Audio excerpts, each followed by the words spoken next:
তুমি যদি একজন এসএসসি বা এইচএসসি ক্যান্ডিডেট হয়ে থাকো তাহলে এই ভিডিওটা এখনই সেভ করে নাও এবং এই ভিডিওতে বলা 3টা টেকনিক পরীক্ষার আগে এবং পরীক্ষার সময় ফলো করো, দেখবে তোমার রেজাল্ট ভালো করার চান্স 10 গুণ বেড়ে গেছে। Number 1, reverse learning. কোনো একটা অধ্যায় ফুল রিভিশন দেওয়ার আগে সেই অধ্যায়ের ইম্পর্টেন্ট সিকিউ এবং এমসিকিউগুলো আগে দেখে নাও। আর এগুলো কোথায় পাবে?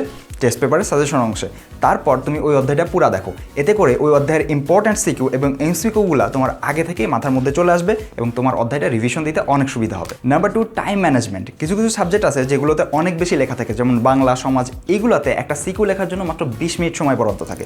তাই এই সময়ের মধ্যে একটা সিকিউ লেখার প্র্যাকটিস বাসাতেই করে যেতে হবে। আর যেগুলো সাবজেক্ট সেগুলোতে তো আরও একটু বেশি সময় পাওয়া যায়। তাই টাইম ম্যানেজমেন্টটা পরীক্ষার আগেই বাসা থেকে প্রস্তুত করে নিয়ে যেতে হবে, যাতে করে পরীক্ষার সময় কোনো অসুবিধা না হয়। নাম্বার 3, পরীক্ষায় কোনো কিছু ছেড়ে আসা যাবে না। তুমি পারো বা না পারো, যদি কোনো প্রশ্নের উত্তর না পারো তাহলে অন্তত প্রশ্ন যেগুলো বলছে অন্তত কিছু লিখে আসো, কারণ পার্শিয়াল নাম্বার বলেও একটা কথা আছে। আর এই 1-2 নাম্বার পরীক্ষায় অনেক ব্যবধান তৈরি করে দেয়। তাই পরীক্ষায় কোনো প্রশ্ন উত্তর ফাঁকা রেখে আসা যাবে না। আর যাই করো না কেন, পরীক্ষার এই কয়টা দিন তোমাকে কিন্তু ঠিকমতো লেখাপড়া করতে হবে, নকল আর হবে না।